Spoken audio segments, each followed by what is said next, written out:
I never thought I'd be the type of woman to check her husband's phone. 43 years old, married for 22 years, mother of three, I was supposed to be past all that.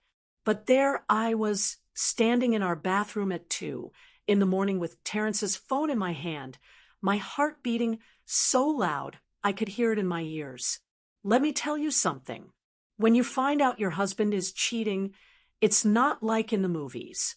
There's no dramatic music, no slow motion moment where you drop the phone and it shatters. No, you just stand there, numb, reading messages that make you feel like the biggest fool who ever lived. Can't wait to see you tomorrow. Baby, your wife still doesn't suspect anything. I read that message 3 times. Then I sat down on the edge of the bathtub and just breathed. In and out. In and out. Because what else could I do at 2 in the morning? Trust me when I say, that was just the beginning. But let me back up. Let me tell you who I really am and how a girl from the south side of Chicago ended up losing everything before she could find herself. My name is Loretta Jean Morrison. Everyone calls me Letty. I grew up in a 3-bedroom house with 5 siblings, and my mama worked 2 jobs to keep us fed. She cleaned houses during the day and worked the night shift at a nursing home 3 times a week. My father? Well, he left when I was 7, so we don't talk about him much. Mama used to tell me, Letty, you're smart. You're going somewhere. Don't let no man derail your dreams. And I believed her. I really did. I was the first person in my family to go to college. Got a full scholarship to Southern Illinois University. I was going to be a doctor. That was my dream since I was 10 years old, watching my grandmother die because she couldn't afford proper medical care. Then I met Terrence Morrison at a house party sophomore year. He was tall, smooth-talking, played basketball, had these eyes that made you feel like you were the only woman in the room. We dated for 2 years, and when I got pregnant with our first child, Deshawn, right before my senior year, Terrence did what I thought was the honorable thing. He married me. I dropped out of college 6 months before graduation. Told myself I'd go back. Told myself it was just temporary. 22 years later, I was still telling myself that lie. Now, don't get me wrong. I loved my children, Deshawn, Jasmine, and Marcus. They were my whole world. But somewhere along the way, I disappeared. I became Terrence's wife, the kids' mama, the woman who cooked Sunday dinners and organized the family reunions and made sure everybody else's life ran smooth. And Terrence, he became a successful insurance broker, made good money, bought us a nice house in Chatham, gave me a credit card with no limit, and I really thought that meant we'd made it. But here's what I learned that night in the bathroom. A nice house and a credit card don't mean a thing when your husband is sleeping with his secretary. Her name was Kimberly, 28 years old, no kids, wore those tight skirts and heels that clicked when she walked. I met her at the company Christmas party. She'd smiled at me, called me Mrs. Morrison, all sweet and respectful. That's the part that made me sick. I didn't confront Terrence that night. No, I was smarter than that. I took screenshots of everything, sent them to my email, and put his phone back exactly where I found it. Then I went to bed and lay there next to him, wide awake, planning my next move. Before we go further, let me ask you something. Have you ever subscribed to this channel? If you're enjoying Letty's story, hit that subscribe button and drop a comment below. Tell me, have you ever had a moment where your whole life changed in an instant? I'd love to hear from you. All right, let me tell you what happened next. The next morning, I made Terrence his favorite breakfast, cheese eggs, turkey sausage, grits with butter. I packed his lunch, like I always did. Kissed him goodbye at the door, like I always did. Watched him drive off in his Mercedes, like I always did. Then I called my best friend, Nadine. Girl, what's wrong? She answered on the first ring. Nadine could always tell. He's cheating, I said, just like that. Flat. Because if I added any emotion to it, I was going to fall apart, and I couldn't fall apart yet. My youngest, Marcus, was still in high school. I had to hold it together. What? Terrence?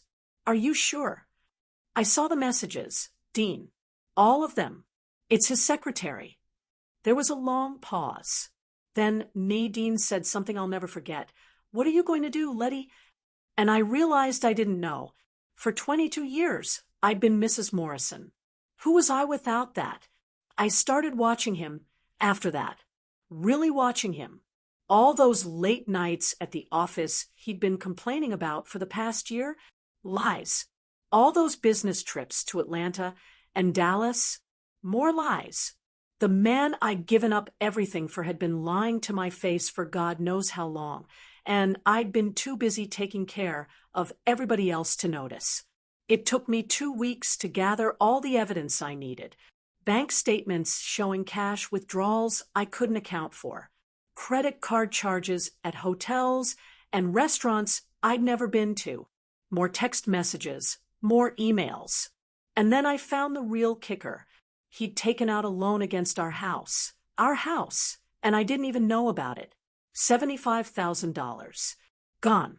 Probably spent on her, on trips, on whatever fantasy life he was living behind my back. That's when I stopped crying and got angry. I mean, the kind of angry that makes you cold, calculated, the kind of angry that doesn't scream or throw dishes or make a scene, the kind of angry that plans. I called a lawyer. Her name was Patricia Young, and Nadine's sister had used her for her own divorce.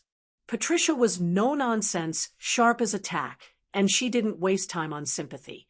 Do you work? She asked me in our first meeting. No, I said.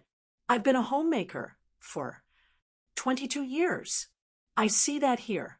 She tapped her pen on her notepad. Illinois is an equitable distribution state. You're entitled to a fair portion of marital assets, especially given the length of the marriage and the fact that you gave up your education and career to support his. He took out a loan against the house without telling me. Her eyebrows went up. Do you have documentation? I slid the papers across her desk. Everything. She smiled for the first time. Mrs. Morrison, I think we're going to get along just fine. I still hadn't confronted Terrence. I wanted all my ducks in a row first. But living in that house with him, pretending everything was normal, was eating me alive. The kids noticed something was off. Jasmine asked me one morning, "You okay, Mama? You seem different." "I'm fine, baby," I told her. She was in her second year at Howard University studying political science. So smart, so beautiful, so full of dreams I'd never gotten to chase. Just tired. But I wasn't just tired. I was grieving. Grieving the life I thought I had, the man I thought I married, the future I'd imagined for us. The worst part, Terrence didn't even notice. He came home every night, ate the dinner I cooked, watched TV, went to bed. Like everything was fine. Like he wasn't destroying our family. One night, about 3 weeks after I'd found the messages, we were lying in bed, and he reached for me, actually had the nerve to try to touch me. "I'm not feeling well," I said, pulling away. "You never feel well anymore," he muttered, rolling over. And I lay there in the dark, thinking, you have no idea what's coming. I served him with divorce papers on a Thursday evening in April. He came home from work around 6:30, same as always. I'd sent the kids away. Deshawn and Jasmine were already out of the house, and I'd asked Marcus to spend the night at his friend's house. I needed to do this alone. Terrence walked in, loosened his tie, called out, "What's for dinner?" "We need to talk," I said. I was standing in the living room, hands folded, voice steady. He looked at me, and I swear I saw something flicker in his eyes. Fear, maybe, or guilt, but it passed quickly.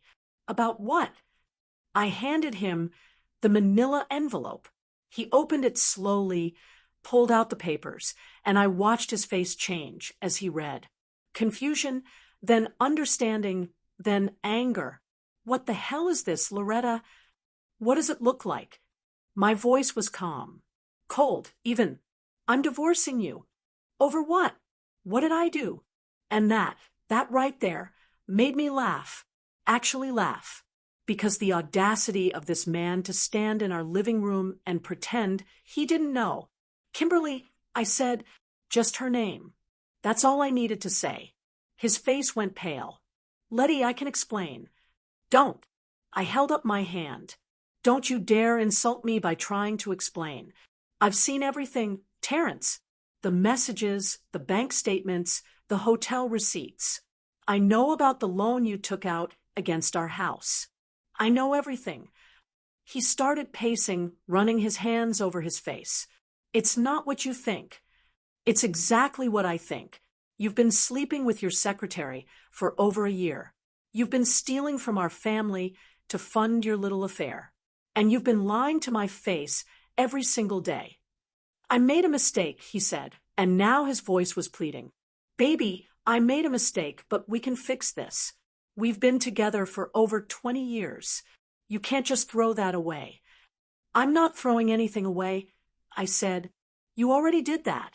He tried to touch me, grab my arm, and I stepped back. Don't touch me. Letty, please. I want you out of this house tonight. This is my house too. Actually, I said, pulling out another set of papers from my purse. According to Illinois law and the restraining order I filed this afternoon, you need to vacate the premises immediately. I'd never seen Terrence Morrison speechless in my life, but I saw it that night. You can't be serious, he whispered.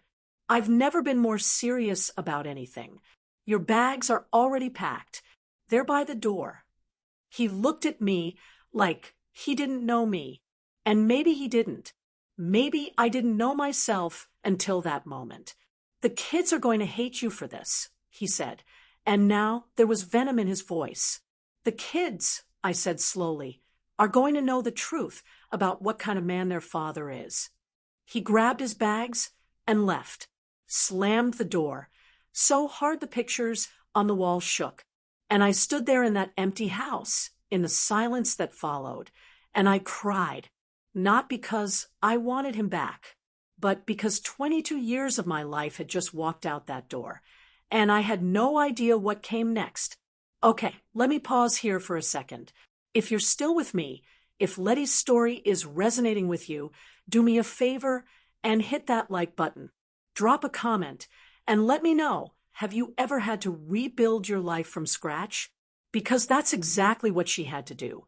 And trust me, what happens next is going to surprise you. The divorce was ugly. I mean, really ugly. Terrence fought me on everything. The house, the cars, the retirement accounts, the bank accounts. His lawyer tried to argue that I didn't deserve half of anything because I hadn't contributed financially to the marriage. Can you believe that? 22 years of cooking, cleaning, raising his children, managing his household, supporting his career, and I hadn't contributed. But Patricia was brilliant. She tore that argument apart, showed how I'd sacrificed my own education and career potential, documented every instance where Terrence had mismanaged marital funds, presented evidence of his infidelity and financial misconduct. The judge, a black woman in her 60s named Judge Thornton, looked at Terrence over her glasses and said, Mr. Morrison, your wife gave up her dreams so you could pursue yours. That contribution is beyond financial calculation. I wanted to hug that woman. In the end, I got the house, half of his retirement accounts, alimony for 5 years, and a substantial portion of his savings. It wasn't about the money for me. It was about not being erased, about my life having value. But the money situation, that was complicated. Because here's what nobody tells you about divorce. Even when you win, you lose. Legal fees ate up a huge chunk of what I got. The The house needed repairs I couldn't afford, and I hadn't worked in 22 years. Who was going to hire a 43-year-old woman with no recent work experience? The kids took it hard, each in their own way. Deshaun, my oldest, was 21 and in his last year at Illinois State. He was angry at both of us. You couldn't work it out, he kept saying. You couldn't go to counseling or something. Your father made his choice. I told him. I'm just responding to it. Jasmine, 19, and at Howard was more understanding. She'd always been observant. That one, I kind of knew something was wrong. She admitted to me on the phone one night. Daddy had been different, distant. Marcus, 17 and still at home, was the hardest. He was in his senior year of high school, supposed to be focused on college applications and prom and graduation. Instead, he was watching his family fall apart. Why did you kick Dad out? He asked me one night. I wanted to protect him, wanted to keep him from knowing the ugly truth. But I'd also learned something through all this. The truth, no matter how painful, is better than pretty lies. Your father was unfaithful. I said simply, he broke our marriage vows, and he broke my trust. I deserve better than that. And you deserve to see what it looks like when someone stands up for themselves. He didn't say anything for a long time. Then, I'm sorry, Mama. Don't be sorry, baby. None of this is your fault. But the damage was done. Marcus started acting out at school, his grades slipped, and he spent more and more time at Terrence's new apartment, the one he was sharing with Kimberly. That hurt worse than anything. Watching my son choose his father, knowing Terrence was probably poisoning him against me. Nadine was my rock through all of it. She came over almost every day, brought food, sat with me, let me cry when I needed to cry, and raged when I needed to rage. What are you going to do now? She asked me one evening. We were sitting on my back porch, drinking wine, watching the sunset. I don't know, I admitted. Get a job, I guess. Figure out who Loretta Morrison is when she's not somebody's wife. You mean Loretta Jean Harris. Nadine corrected. You're taking your maiden name back, right? I hadn't even thought about it, but she was right. I was going back to being Loretta Jean Harris, starting over at 43. I always wondered what happened to that girl who was going to be a doctor. Nadine said softly, and something shifted in me when she said that, something I'd buried so deep I'd almost forgotten it existed. She's still here, I heard myself say. She's just been sleeping for a while. It started small. I got a job as a receptionist at a medical clinic in Hyde Park. The pay was terrible, $1.15 an hour, but it was something. It got me out of the house, gave me a purpose beyond stewing in my anger and hurt. Dr. Monica Winters, the physician who ran the clinic, was in her 50s, warm and no nonsense. She reminded me of my mother. One day, about 2 months into working there, she called me into her office. "Sit down, Letty," she said. I sat, nervous. Was I getting fired? Had I messed something up? "I've been watching you," Dr. Winters said. "You're smart. You understand medical terminology, you're great with patients, and you pick things up quick. What's your story?" So I told her about dropping out of college, about the divorce, about trying to figure out my life at 43. "Were you pre-med?" she asked. I said, had a full scholarship, was 6 months from graduating when I got pregnant, and got married. She leaned back in her chair, studying me. "You ever think about finishing?" "Finishing what?" "Your degree. Medical school. Becoming a doctor." I laughed, actually laughed out loud. "Dr. Winters, I'm 43 years old. I'd be 50 by the time I finished medical school. 55 by the time I completed residency. That's crazy." "You're going to be 55 anyway," she said. "Might as well be 55 with an MD. That stopped me cold. You're going to be 55 anyway." I went home that night and couldn't stop thinking about it. I pulled out my old transcripts from SIU, yellowed and creased from being stored in a box in the basement for over 2 decades. I had 93 credit hours, only needed 30 more to graduate, but that was just for a bachelor's degree. Medical school was a whole other beast. The MCAT, applications, interviews, for years of school, 3 to 7 years of residency, depending on the specialty. It was impossible, wasn't it? I called Nadine. Do it, she said immediately. Don't even think about it, just do it. I'm 43, and you'll be 44 soon whether you go back to school or not. At least this way, you'll be 44 working towards something. She was right. They were both right. Here's what I learned. When you've lost everything, you've got nothing left to lose.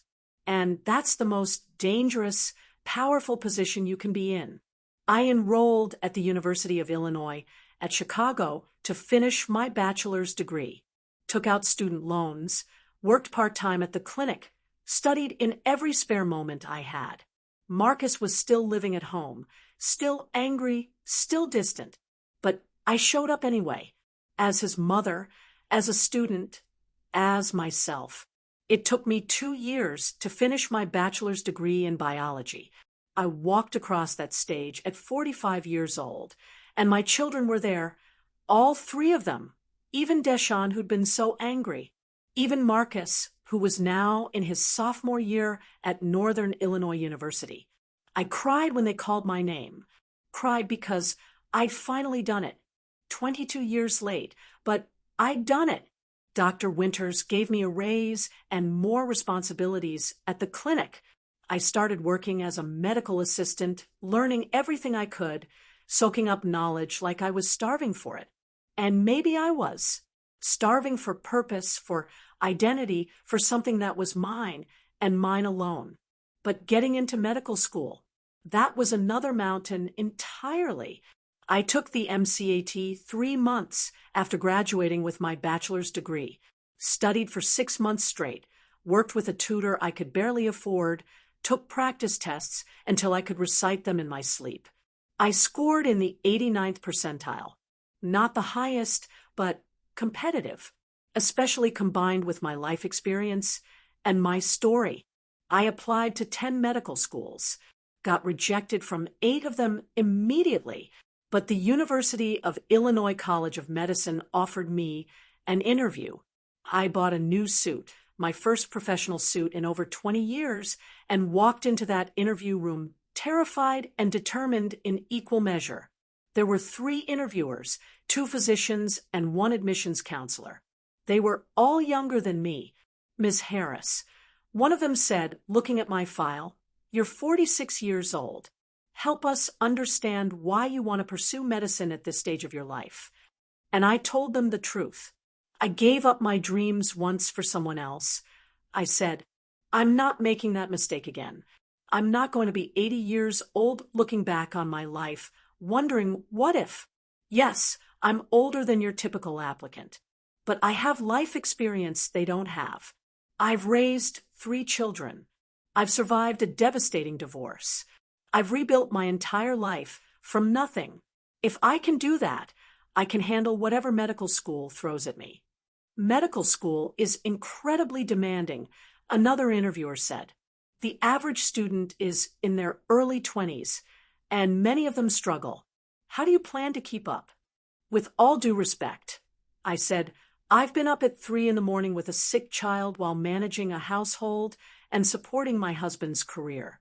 I've had to make life or death decisions in emergency rooms when my kids were hurt. I know what pressure feels like. I know what sacrifice looks like. And I know that the next 30 years of my life are going to pass whether I'm a doctor or not. I'd rather spend them doing something meaningful. One of the physicians, an older Black man named Dr. Rivers, smiled. What kind of doctor do you want to be? Family medicine, I said without hesitation. I want to serve communities like the one I grew up in, communities where people can't afford good health care, where they put off seeing doctors until it's too late. I want to be the kind of doctor I wish my grandmother had. 2 weeks later, I got the acceptance letter. I read it 3 times before I believed it was real. Then I called Nadine, and we screamed so loud her neighbors probably called the police. I called my kids next. Jasmine cried. Deshaun said he was proud of me. Marcus said, "That's cool, Mom." And I take it, I didn't call Terrence. Why would I? He'd made his choice, and I'd made mine. But I did run into Kimberly at the grocery store about a week later. She saw me in the produce section, and her eyes got wide. She tried to turn around and leave, but I called out to her, "Kimberly." She stopped, turned slowly.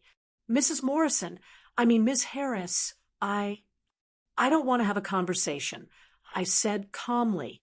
"I just want to say thank you." She blinked. "What?" "Thank you for sleeping with my husband. If you hadn't, I might have wasted the rest of my life being someone I'm not. Now I'm going to medical school. So really, I owe you one." And I walked away, leaving her standing there with her mouth hanging open. Did it feel petty? Maybe. But Lord, it felt good.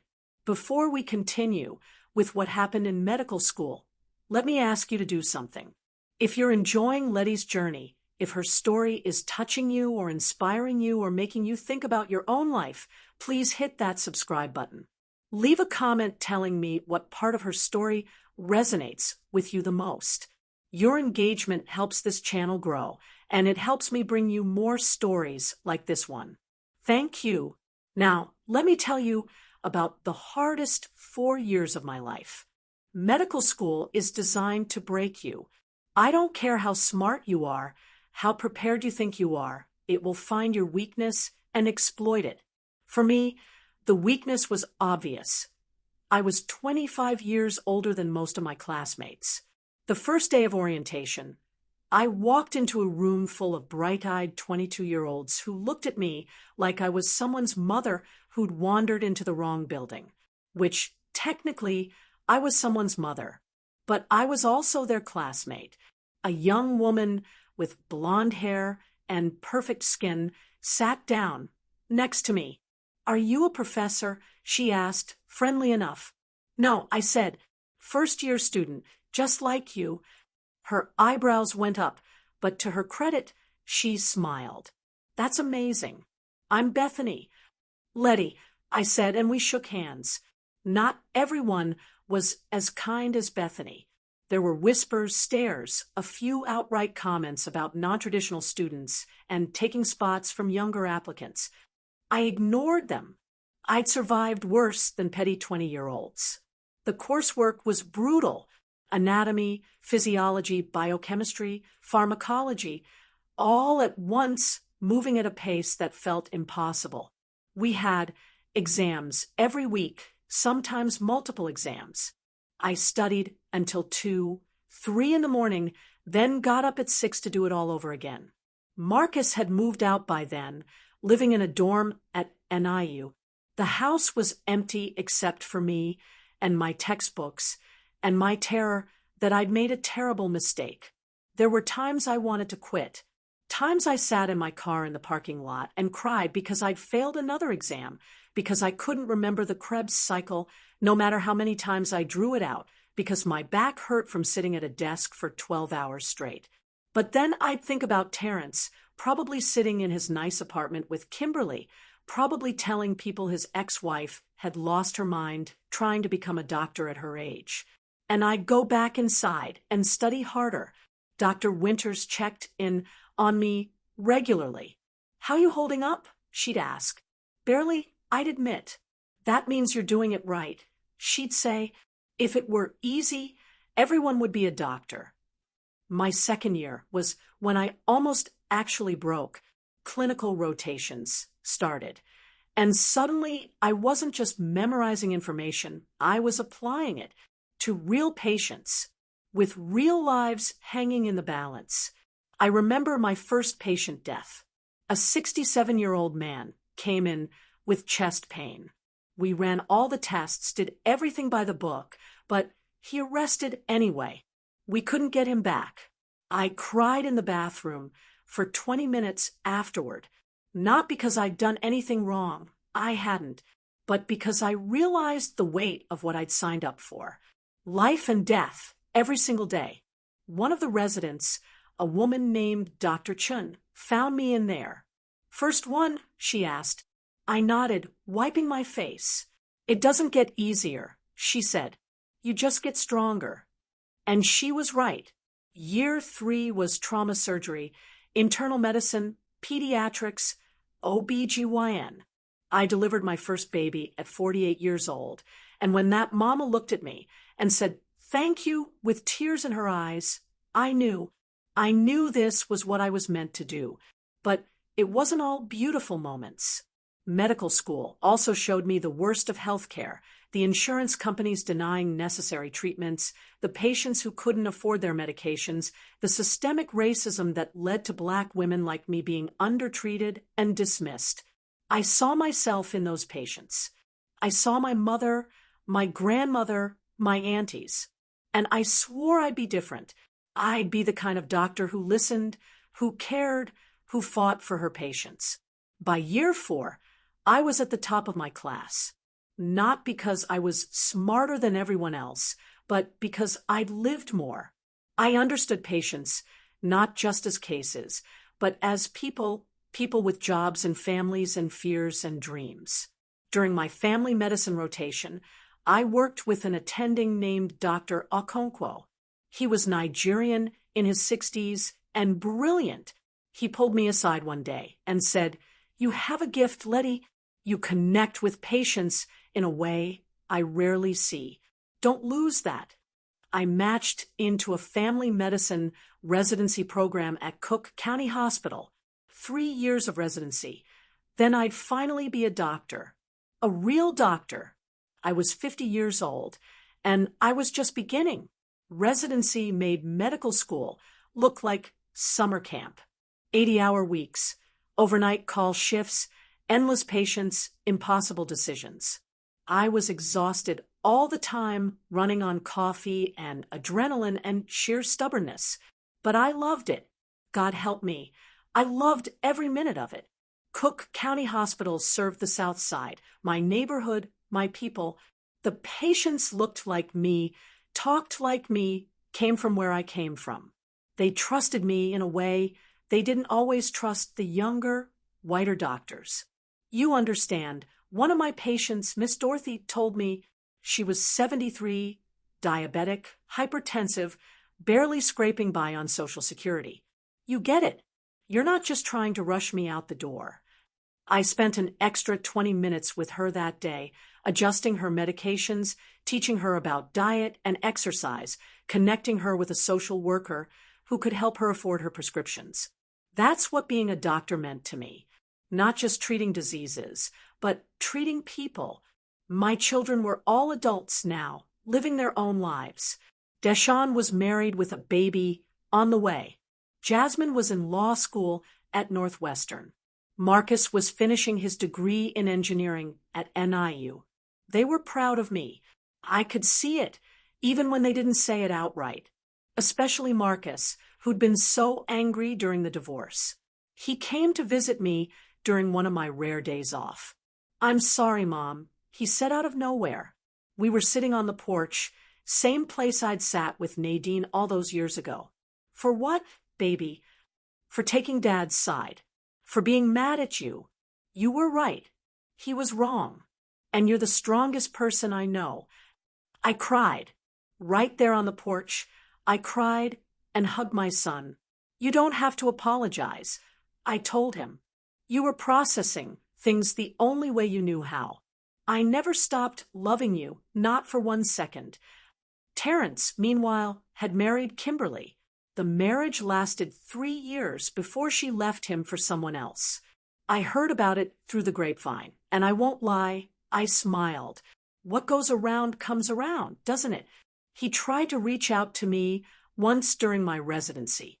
Sent me a message on Facebook. "I heard you're in medical school. I'm proud of you. Maybe we could get coffee sometime." I deleted it without responding. Some doors, once closed, need to stay closed. During my 2nd year of residency, I had a patient who changed everything. Her name was Shanice, 24 years old, came in with severe abdominal pain. The ER was packed, and she'd been waiting for 3 hours. When I finally got to her, she was curled up on the gurney, tears streaming down her face. "I need you to tell me exactly what's happening," I said, pulling up a stool, so I was at her eye level. "It hurts," she whispered. "My stomach, my side. It hurts so bad." I examined her, ordered tests, and found a ruptured ovarian cyst that was bleeding into her abdomen. She needed emergency surgery, but her insurance was denying coverage, said it wasn't emergent enough. I got on the phone with that insurance company and fought. For 2 hours, I argued with supervisors and case managers and whoever else would listen. Finally, I got the approval. Shanice had surgery that night. She was fine. But it made me realize something. Being a doctor wasn't just about medical knowledge. It was about advocacy, about fighting for people who couldn't fight for themselves. I finished residency at 53. Walked across that stage for the second time, this time as a full-fledged physician. Dr. Loretta Jean Harris, MD. Nadine threw me a party. All my kids were there, my siblings, my mama who was now in her 80s but still sharp as ever. "I told you," Mama said, pulling me aside. "I told you that you were going somewhere. It just took a little longer than we thought." "Better late than never," I said. I joined a community health clinic on the South Side. The pay wasn't great, but that wasn't the point. The point was serving my community, being the kind of doctor I'd always wanted to be. My patients loved me. They appreciated that I didn't talk down to them, that I took time to explain things, that I actually listened. Word spread, and soon my schedule was packed. There was Miss Ernestine, 85 years old, who came in for her diabetes management and stayed to tell me stories about the old neighborhood. There was Darnell, a 16-year-old kid who'd been shot in a gang-related incident, who I helped get into a youth program that turned his life around. There was Keisha, a 32-year-old single mother of 4, who I diagnosed with lupus after 3 other doctors had dismissed her symptoms. Every patient had a story. Every patient mattered. I worked at that clinic for 2 years, building relationships, making a difference, living the dream I'd deferred for so long. And then, on a Thursday afternoon in June, something happened that I never expected. A pharmaceutical company representative came to the clinic. They were recruiting physicians for a new community health initiative, a program designed to bring quality health care to underserved neighborhoods across Illinois. They wanted me to help lead it. "Dr. Harris," the recruiter said, "we've heard amazing things about your work here. Your patient outcomes are outstanding, your community engagement is unparalleled, and frankly, we need more physicians like you in leadership positions." It was a significant pay increase, better benefits, and the opportunity to expand my impact beyond just one clinic. I thought about it for exactly 24 hours, then accepted. At 55 years old, I became the medical director of community health initiatives for one of the largest healthcare organizations in Illinois.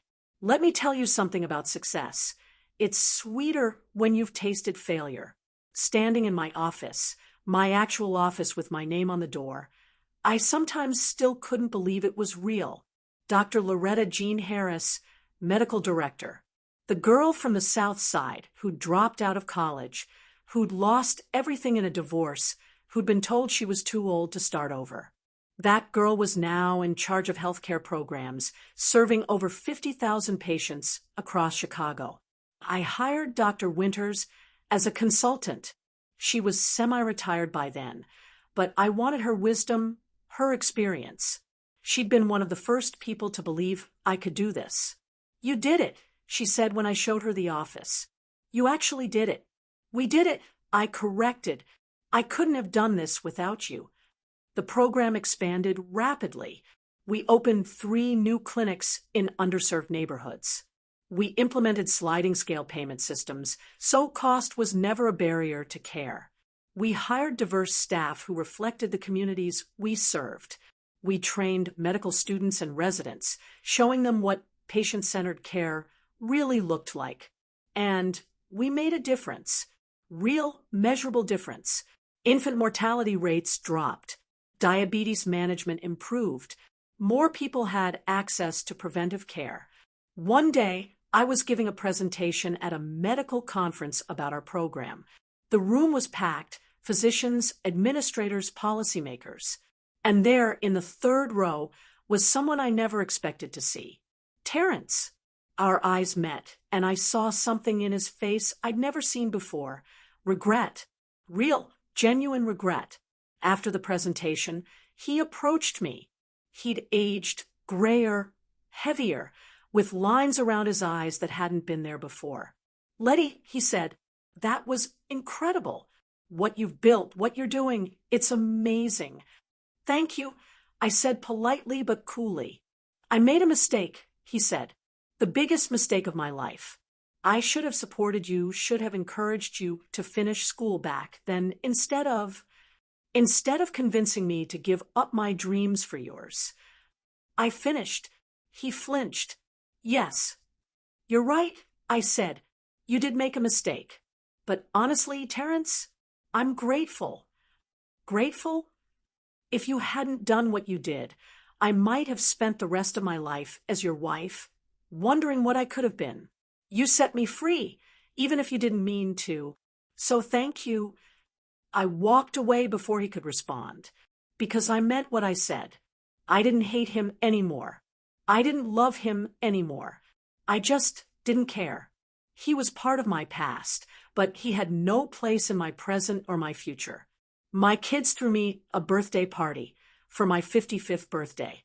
All three of them, their partners, my 2 grandchildren. Nadine was there, of course. My mama, now 83, but still going strong. My siblings, my cousins, friends from medical school and residency. Speech, someone called out. I stood up, looked around at all these people I loved, and I felt full, completely full. When I was 43, I said, I thought my life was over. I'd just gotten divorced. I had no career, no idea who I was without being somebody's wife. If you'd told me then that 12 years later I'd be here, a doctor, a medical director, surrounded by people I love, I wouldn't have believed you. I paused, gathering my thoughts. Divorce was the worst thing that happened to me. It broke me completely. But that breaking, that was necessary. I had to fall apart to figure out who I really was. I had to lose everything to find myself. And what I found was better than anything I'd imagined. I looked at my children. I hope I've shown you that it's never too late, that you can reinvent yourself at any age, that your worth isn't tied to another person, that sometimes the worst things that happen to us are actually blessings in disguise. Jasmine was crying. Marcus was smiling. Deshaun raised his glass. To Mom, he said, the strongest woman we know. To Letty, everyone echoed. To Dr. Harris. And as I looked around that room, I realized something. I'd won. Not because I'd gotten revenge on Terrence or proved something to everyone who doubted me. I'd won because I'd reclaimed myself. I'd become who I was always meant to be. I'm 55 years old now. I've been a doctor for 2 years, a medical director for 6 months. I still work too many hours, still care too much about my patients, still fight with insurance companies on behalf of people who can't fight for themselves. But I love my life. I genuinely love it. Last week, I gave a talk at SIU, my alma mater. I spoke to pre-med students about persistence, about setbacks, about believing in yourself even when nobody else does. After the talk, a young woman approached me. She was probably 20, bright-eyed, reminded me of myself at that age. Dr. Harris, she said, I'm a single mother. I have a 2-year-old son. I'm afraid I'm never going to make it through medical school. I'm afraid I'm too far behind. I took both her hands in mine. Listen to me, I said. I didn't become a doctor until I was 53 years old. I had to rebuild my entire life first. You're not behind. You're exactly where you need to be. And if I can do it, you can too. She started crying, thanked me, walked away looking a little taller. And I thought, this is why I did it.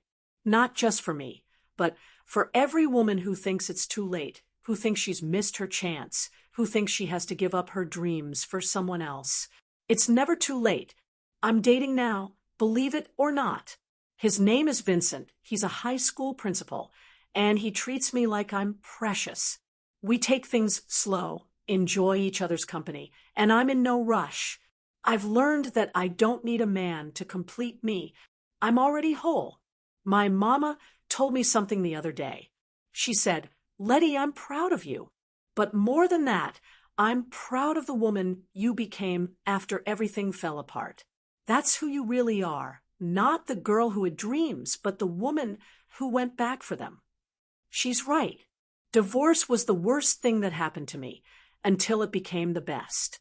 It cracked me open and let the real me out. The woman who was always supposed to be a doctor, who was always supposed to lead, who was always supposed to make a difference. And now I get to live that truth every single day. So if you're listening to this, if you're going through something hard right now, if you feel like your life is falling apart, let me tell you something. Sometimes things have to fall apart so better things can fall together. Sometimes the worst thing that happens to you is actually the thing that saves you. Trust the process. Trust yourself. And know that it's never, ever too late to become who you were meant to be. This is Dr. Loretta Jean Harris, signing off. Thank you for listening to my story. Thank you so much for staying with me through Letty's entire journey. If this story touched you, inspired you, or made you see your own life differently, I'd love to hear about it in the comments below.